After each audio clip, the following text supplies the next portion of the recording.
Mesdames, Messieurs, bonjour, bienvenue sur Alizé, ravie de vous retrouver pour votre édition de la mi-journée. Nous sommes le mardi 2 février. On commence avec ce fait divers ce matin à Pointe-à-Pitre. Au lever du jour, un incendie s'est déclaré dans le quartier de Bergevin. Les pompiers ont pu maîtriser le feu qui a entièrement détruit un entrepôt abandonné. Heureusement, plus de peur que de mal. Le reportage de Jacques Damprobe. C'est à 5 heures ce matin que le feu a pris à Bergevin, dans ce quartier d'habitation de Pointe-à-Pitre. Venus des centres de secours des Abîmes et de Petit-Bourg, une vingtaine de sapeurs-pompiers sont arrivés très vite sur place. L'incendie s'est déclaré dans un bâtiment désaffecté. À notre arrivée, nous avons constaté qu'il s'agissait d'un ancien hangar de meubles de 1500 m² environ, complètement embrasé. Donc nous avons mobilisé sur cette intervention deux centres de secours, à savoir le centre de secours principal des Abîmes et le centre de secours de Petit-Bourg. Donc trois engins feu étaient sur l'intervention, ainsi qu'un VSAV et un véhicule de désincarcération, le tout armé de 25 hommes environ. Si le risque de propagation du sinistre aux commerces et aux immeubles avoisinants a été écarté, l'intervention s'est avérée délicate pour les soldats du feu à cause du risque d'effondrement des murs. La difficulté que nous avons rencontrée consistait à pénétrer à l'intérieur du bâtiment, d'où la présence du véhicule de désincarcération. Après une intervention longue de 5 heures, les pompiers sont arrivés au bout de leur peine. Cet incendie pose tout de même le problème des bâtiments laissés à l'abandon dans des lieux de vie. Au chapitre santé face au virus du Zika, le préfet Jacques Billan réunit en ce moment même le comité de suivi mis en place dans le cadre du programme de surveillance et de lutte contre le virus. Pour l'instant, notre département compte seulement un cas confirmé.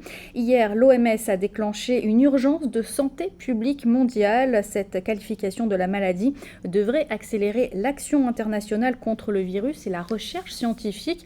Alors, on le rappelle, le Zika est un virus bénin dans la majorité des cas, mais qui peut entraîner une grave malformation congénitale chez les femmes, chez les enfants dont la mère a été infectée par le virus pendant la grossesse. Alors justement, comment les femmes enceintes en Guadeloupe se protègent face à ce virus? Le reportage d'Anne-Elisabeth Artsen. C'est à partir de l'épidémie de Zika en Polynésie française de 2013-2014 que les services de santé se sont rendus compte que le virus affectait particulièrement les femmes enceintes. Mélanie, qui devrait accoucher sous peu, n'est pourtant pas inquiète, mais se protège tout de même contre les piqûres de moustiques. Alors non, puisque c'est que tout récemment qu'on en parle beaucoup. Donc j'ai pas été plus que ça perturbée par l'idée de cette maladie. Chez nous, on a différents moyens de se protéger. On a un système qui protège la maison. On passe aussi de l'insecticide dans les chambres le soir, longtemps avant d'aller se coucher pour qu'il n'y ait pas de soucis. Et puis ponctuellement, si on a trop, on a les raquettes et les bombes pour le corps. Donc voilà. Attachée de recherche clinique au CHU de Pointe-à-Pitre, Mélanie est aussi au fait des risques de contraction de la maladie. Donc oui, par rapport à mon expérience professionnelle, je sais aussi que le virus du Zika, a priori, n'a pas de risque important en fin de grossesse. Donc comme moi, je suis là proche du terme, je m'inquiète pas trop.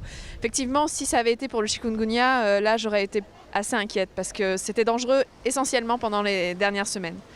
Le Zika, a priori, les risques de malformation, notamment du cerveau, sont plutôt au cours des premières semaines de grossesse.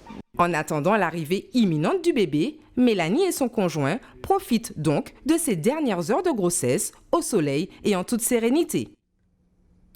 On passe à l'actualité judiciaire et l'affaire qui oppose le SIAG à la communauté d'agglomération du Sud Basse-Terre. Le SIAG réclamait à la CASBT près de 7 millions d'euros pour le paiement de sa fourniture d'eau.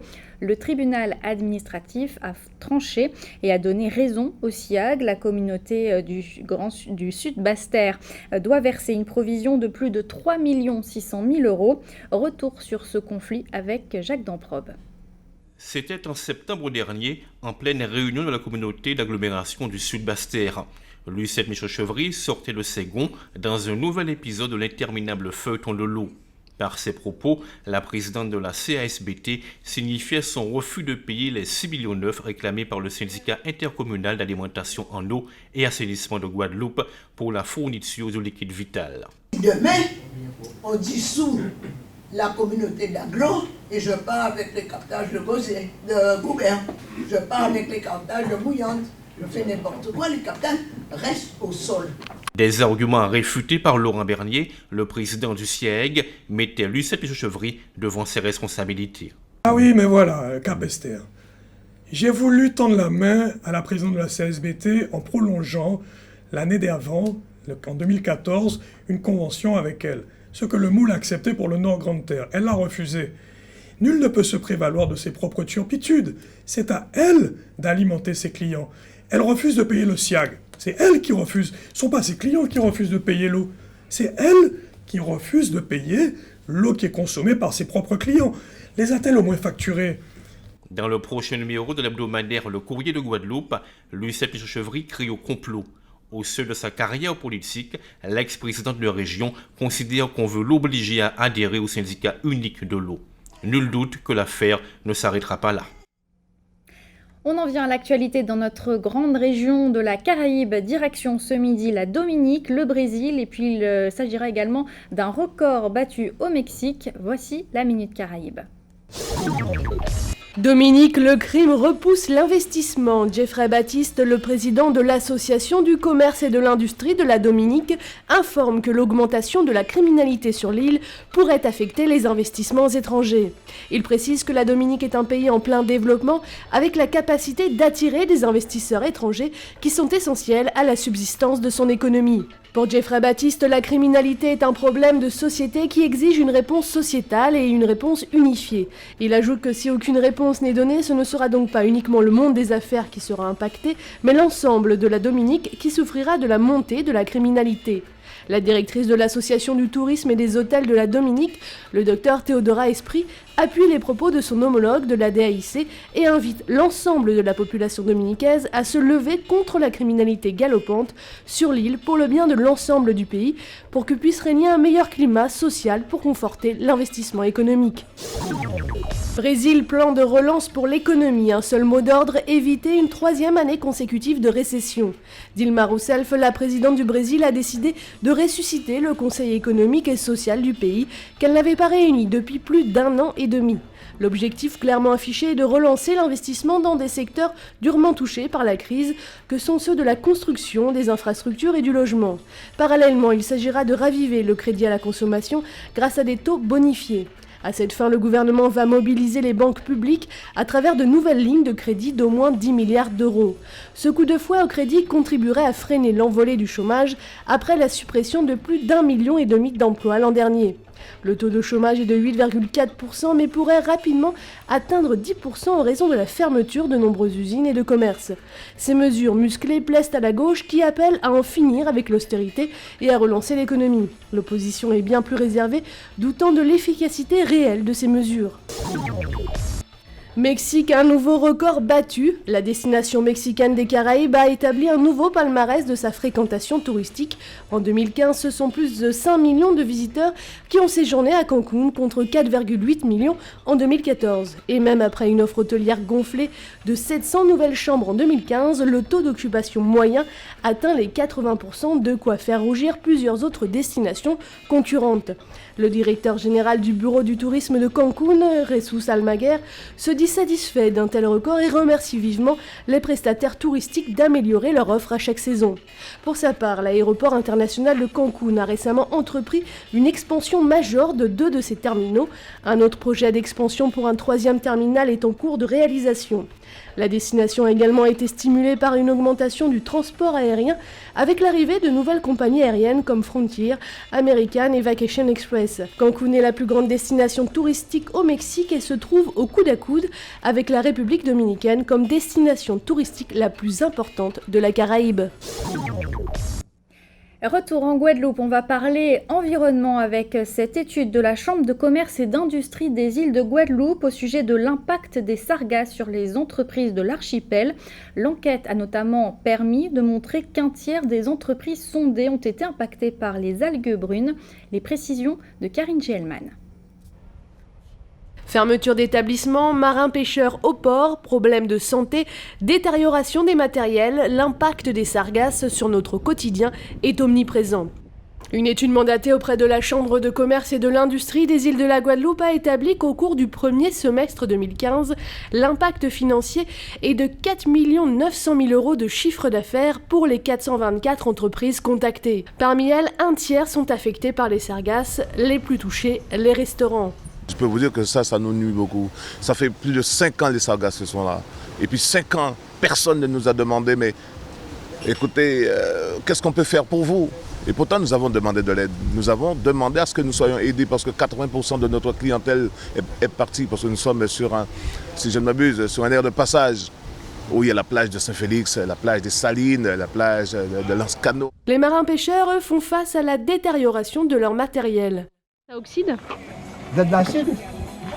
C'est de l'acide, hein, ça bouffe le moteur, vous voyez pas comment ça a été. Hein. Tout ce qui est cuivre, voilà le résultat. Vous voyez comment c'est déjà abîmé ? Moins d'1 an. Donc c'est pas de la blague. C'est pas de la blague. Donc moi je dis, si ça a tout ça d'effet sur les pièces électriques, les pièces mécaniques, pourquoi pas sur nous ? On est humains. Pour ces derniers, l'étude a comptabilisé sur les 20 pêcheurs interrogés 22 journées de pêche perdues. De leur côté, les commerçants, les restaurateurs et les sociétés de location de bateaux de plaisance ont subi des dégradations des composants électroniques de leur appareil.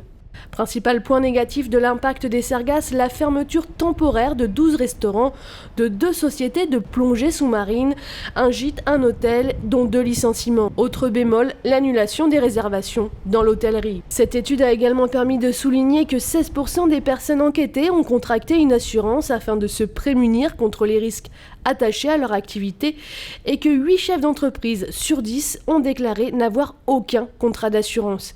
Pour l'heure, pour pallier toutes ces nuisances, un appel à projet a été lancé afin de réutiliser les sargasses à d'autres fins.